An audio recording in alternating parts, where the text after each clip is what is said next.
So hopefully you have this paper in front of you. We're only going to go over a couple of things because there's only one side. So you can use the back side as scratch paper. I can give you more scratch paper if you feel like you need graph paper, whatever you need to be successful on this next quiz. Okay, as always, you have 2 tries on the quiz, and I always take the higher of the 2. All right, so you're going to see a question that looks like this. Okay, it says, which value when placed in the box? So basically, you have to figure out what number can I put in this box? Okay, that's a blank.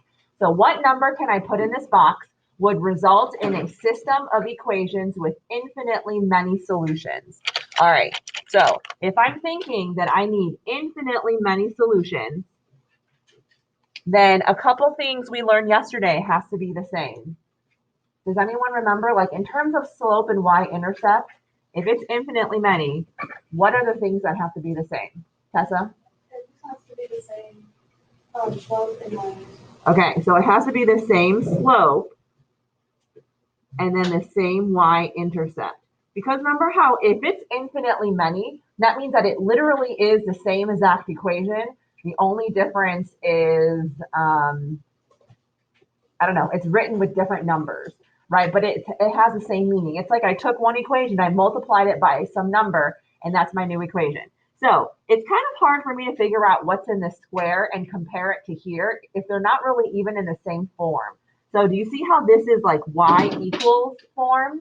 So what I can do is I can take this y equals and make this set up like that too.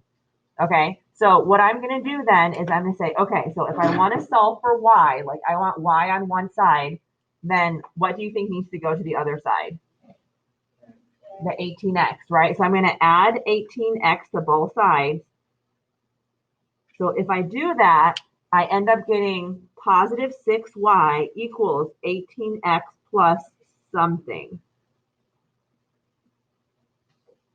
And I still have to figure out what number goes in this box.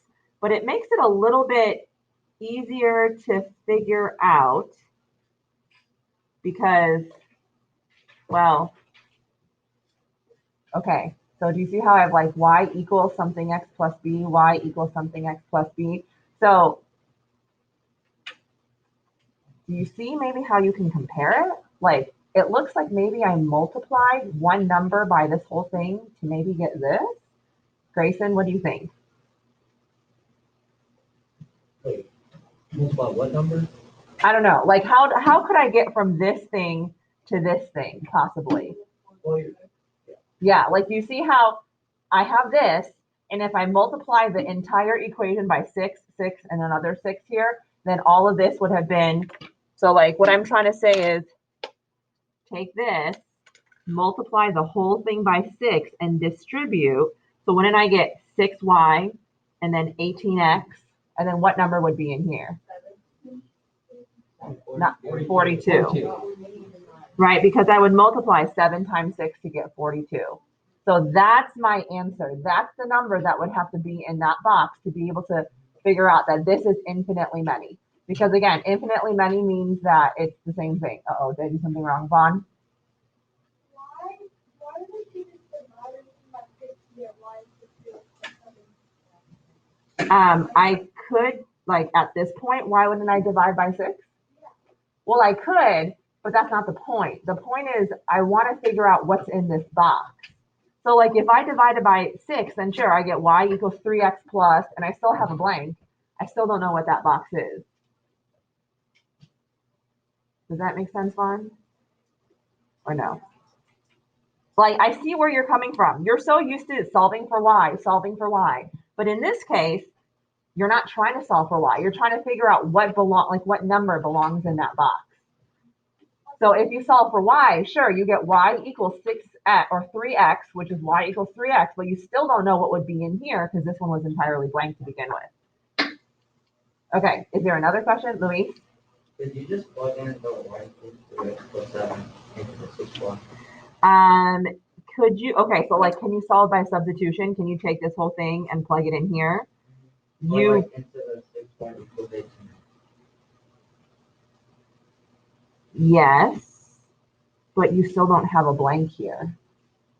So like here, this is what you're asking me. could I just say, okay, so take the y equals 3x plus 7 and plug it in here. So I have negative 18x plus 6. No, like, in Oh. the question below, like, 6y equals 8. Oh, because that's what y equals? Yeah. Okay, so you're saying negative 18x plus 6y equals the blank, and the blank should equal 3x plus 7. Is that what you're saying? Oh, no, like, you put that 6, and then you parentheses, and then you put 3x plus 7. Oh, so like this, what I was writing up here. Except the 18x from the other side. As in he's trying to have, Okay, so I have 6, 3x plus 7 equals 18x. yeah, because you solved out that. Well, then you have solve for x, so you have 18x plus 42 equals 18x, and then minus 18x on both sides. So yes, you get 42. That works too. I don't really know which one takes more work. I guess they're kind of the same. If you understand Luis's method, then sure, do that. But if you're just like, what on earth did he just do? Then maybe just do it this way. Yes, but Luis, that would work. Okay, any other questions on this one? Because I'm assuming you're probably going to at least see one of these. So make it look like each other, like in the same format, and then see what number you have to multiply by. Okay, next one. Can we change some of the answers, like the question first? So let's actually just change the question. So in your table, instead of the 1 comma 19, can you say 0 comma 20.5? I'm just going to make this question easier for you. And then in this one, instead of the 1 comma 0, can you write 0 comma negative 5/3? Okay, so I'm changing like just the entire question so that it would be easier, because I realized that I asked you a much harder question than what the quiz asked you, so I don't need to go in that much detail. Okay, so this question says, these two tables represent two linear functions. So that this is a line, this is a line. What is the solution to this system? So what's my answer? So remember, my answer is going to be a something comma something. Like that's what they're looking for. Does anyone have any idea how I can do this problem? Rowan? Writing is y equals mx plus b. Okay, so Rowan is saying if this is a linear function and this is a linear function, they're both lines. So why don't I write both equations as y equals mx plus b, y equals mx plus b. Does that make sense so far? Take the table and write the equation. Take the table, write the equation. All right, so the b should be super easy. What number is the b here? 20.5, right? The b is always a 0 comma something. So it's always just whatever 0 comma what it is, so it's 20.5. The slope is a little bit harder to find. Do you remember how to find slope? Yes, Cameron? Y cubed plus y1 over x cubed plus x. Yes. Okay, so I'm just, didn't what? I know, Cameron, I'm very disappointed in you. Okay, so I'm just going to choose these two numbers. You can choose any two numbers. I have 3 comma 16, 5 comma 13, x1, y1, x2, y2. So I'm going to plug it in, my formula, okay? My formula is y sub 2 minus y sub 1, divide x sub 2 minus x sub 1. Kayla, since you shared my same disappointment of Cameron not singing the song, next time you should sing the song for us, okay? Okay, so y2 minus y1 is what minus what? Thank you. And on the bottom, x2 minus x1. 5 minus 3. Okay, so type it in. Don't use your brain, please. Just type it in as a big fat fraction.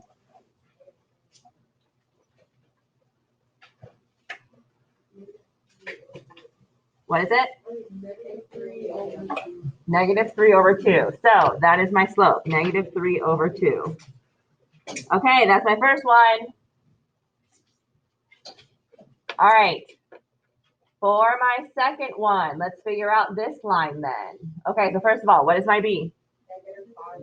Negative 5/3. Remember how we said if it's a 0 comma something, that's always going to be my slope, or sorry, my y-intercept, okay? And the reason why they wrote it as a fraction is because it's a repeating decimal. So never write something as a repeating decimal if it's repeating, okay? Leave it as a fraction. Okay, So let's grab 2 points. I'm just going to grab the ones that are whole numbers, that are positive numbers, so I won't mess up with my symbols or my typing or whatever. So 4, 5, 7, 10. Oh my gosh, this pen sucks. I'm putting it away. Okay, so I have x1, y1, x2, y2. All right, Kayla, do you want to grace us with your beautiful voice? Not really. I think I'll pass. All right. Y sub 2 minus y sub 1, divide x sub 2 minus x sub 1. Okay. And plug it in. So on the top, what minus what? Thank you. On the bottom? Thank you. Type it in as one big fat fraction. 5/3, 5/3, positive 5/3. Okay, so here's my next equation. All right, so sure, great. We did what Rowan said. We found the 2 equations, but that doesn't get me the answer, but that helps me get to the answer. Now what? Put it in the substitution. Yeah, but that really sounds really complicated. What's an easier way? Calculator, right? So, I mean, I could totally put this in substitution and say this part equals this part, solve for x, plug it back in, solve for y. But if I already have y solved for, it is so much easier just to type it in my calculator if I remember the button. So turn on your calculators, everybody. 2 plus 7, 1, 2. My 8th grade math kids, because this is their first year learning with a calculator, they go crazy. And sometimes if they get bored, they literally just press every single button in the calculator. And that sometimes screws with the settings, or sorry, messes with the settings. And so just clear your memory. 2 plus 7, 1, 2. Yeah, Sienna? Would you always use this way, or is it like? I think this way is the easiest. Yeah. I mean, you could, Sienna, after you solve the equation, put it and solve it by substitution, but so much more complicated. Okay, after you clear your memory, 2 plus 7, 1, 2. Go to the y equals. Type in both equations. So your calculator is only as smart as the button pusher, okay? So please make sure you're pressing all the buttons correctly. You're not mistyping. Alpha y equals, that's how you type in a fraction.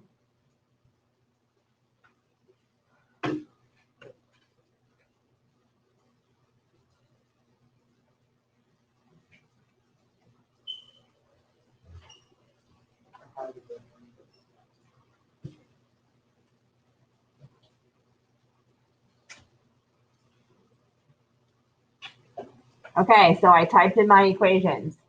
Now what do I do? Second, calc. So guys, calc is right here. And then what? Intersect, so number 5. And then what? Enter, enter, enter. Just enter 3 times.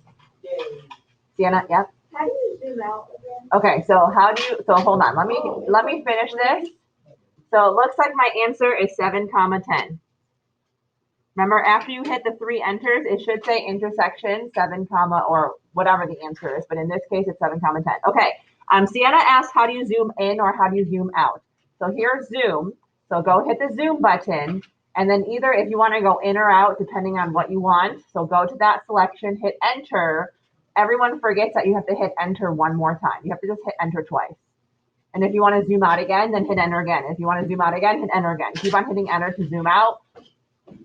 And remember, if you want your calculator to go back to its original graph settings, go to the window. So the window is right here. You can hit -10, 10, 1, -10, 10, 1, or just clear your memory. That's fine too. How do you put it in again? 2 plus 7, 1, 2. 2 plus 7, 1, 2. 2 plus 7, 1, 2. 2 plus 7, 1, 2. 2 plus 7, 1, 2. 2 plus 7, 1, 2. Okay. Any questions with this one? Yes, Reed. You're able to, or the calculator is able to find the intercept by clicking the button.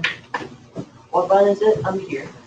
Okay, so it's second and then calc. No, yeah, I know. I'm at the intersect. It's just there's a thing to do and it goes to the intersect to tell you the actual enter. So you go second, calc, and then intersect.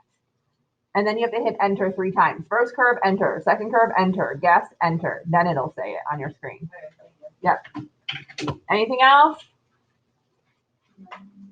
Okay. This takes a little bit of thinking, these word problems. It's actually super easy once you like understand it, but I guess trying to wrap your head around it is a little bit difficult. All right, last ones. I am deciding between two bowling alleys. Each alley charges a fee per game plus a one-time shoe rental. And that's important. That's why I'm highlighting it. Okay. So the first question says, I correctly wrote and solved the system of equations by substitution. My end result was 2 equals -1. What can I conclude based off of this answer that I have? So here are my two choices. Both alleys have the same fee per game, but different shoe rental costs. The game fees are different at the alley.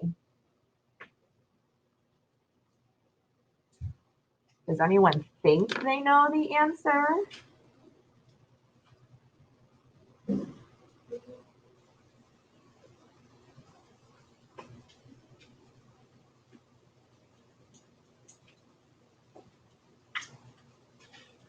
Luke?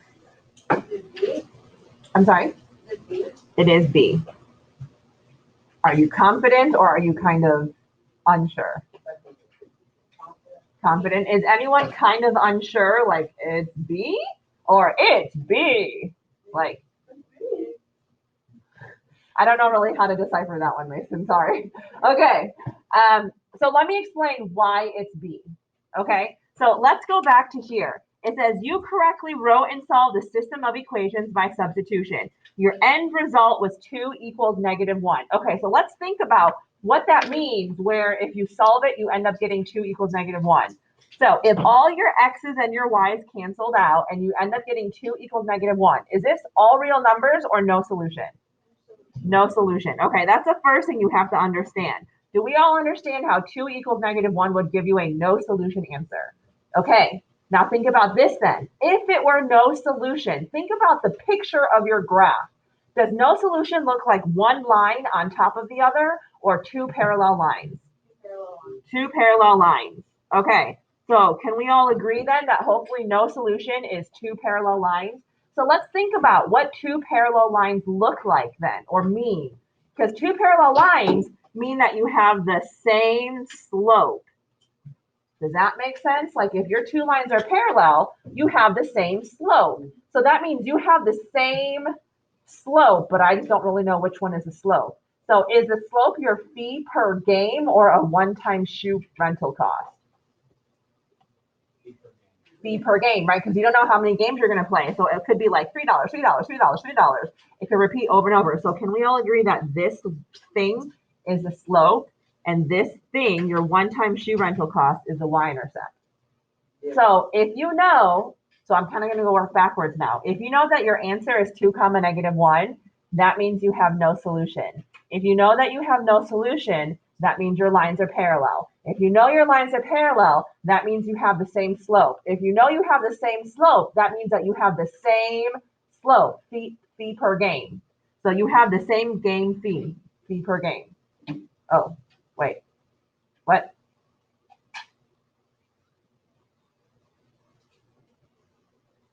Oh my God, I'm stupid. Oh, darn it, and I'm recording right now. So everyone heard me say that. It's A. I'm sorry, it's A. It's A. It's A. Okay. Oh, yeah. Let me say it one more time. I totally just like, yeah, I'm sorry. I just didn't think. Okay, so let me say this one more time. If your answer is 2, -1, that means that it's no solution. A no solution picture looks like you have two parallel lines. Parallel lines means that you have the same slope. They're the same number. So if you have the same slope number, what is the slope in this situation? Your fee per game. So if they're the same, that means that your fee per game is the same. So you have the same fee per game. You just have different y-intercepts. That's all. I'm sorry. The answer is A. I hope I just didn't royally confuse you. You want me to explain it one more time? Nope. Yes. Okay. I saw a couple people say yes. Okay. I'm so sorry. Okay. So I have 2 equals -1 as my answer. So we understand that 2 equals -1 would give me a no solution, right? So no solution. If I were to graph the picture of no solution, Remember what we said yesterday? Like out of these three pictures, no solution means that my lines are parallel. So I know then no solution means that I have two parallel lines. If my two lines are parallel, what do parallel lines have? They have the same slope. So what is the slope in this situation? The slope is your fee per game because you don't know how many games you're playing. Your one-time shoe rental cost is your y-intercept. So this is the same. The fee per game is the same. So which one says that you have the same fee per game? Letter A. Does that make a little bit more sense? Okay, good. All right, sorry. Let's do the next one. What if my end result was 10, 10? What can you conclude? So either both alleys have the same fee per game but different shoe rental costs. Both alleys have the same fee per game and the same shoe rental cost. All right, Luis, what do you think? B. Okay, I am confident. It's not like B. I am confident this time that I did not make a mistake. And the answer is B. Good job. But let me walk you through this one, okay? If your answer is 10 equals 10, does that mean it's no solution or all real numbers? Okay, good. All real numbers. Do you remember how all real numbers is basically two lines on top of each other because it's the same exact equation? So you technically only have a picture of one line, right? So what does it mean? If you have two lines on top of each other, that means you have the same slope and you have the same y-intercept. So you have the same slope, fee per game. You have the same y-intercept, one-time shoe cost. That's why it's B. Same game fee, same shoe rental cost. That's why it's letter B. Okay, I'm done. Yes, Cameron. How do you know like which one's the connector to y-intercept? Okay, good question. How do you know which one is a slope and which one's a y-intercept? The slope is always the number that gets repeated over and over and over. It's the number that you don't know how many there are, so that's why it's like kind of like the unknown. But if you have a one-time shoe rental cost, that's just going to happen one time. So that's where you start with, the one-time shoe rental cost. That's why that's always your y-intercept. Your slope fee per game, how many games are you playing? I don't know. That's why it's slope. Because it could be you're playing it 1 time, 7 times, 10 times. Okay, Mason? Why is there inequalities on the video notes? Why are there inequalities on your video notes? Because we're doing inequality soon. Whee!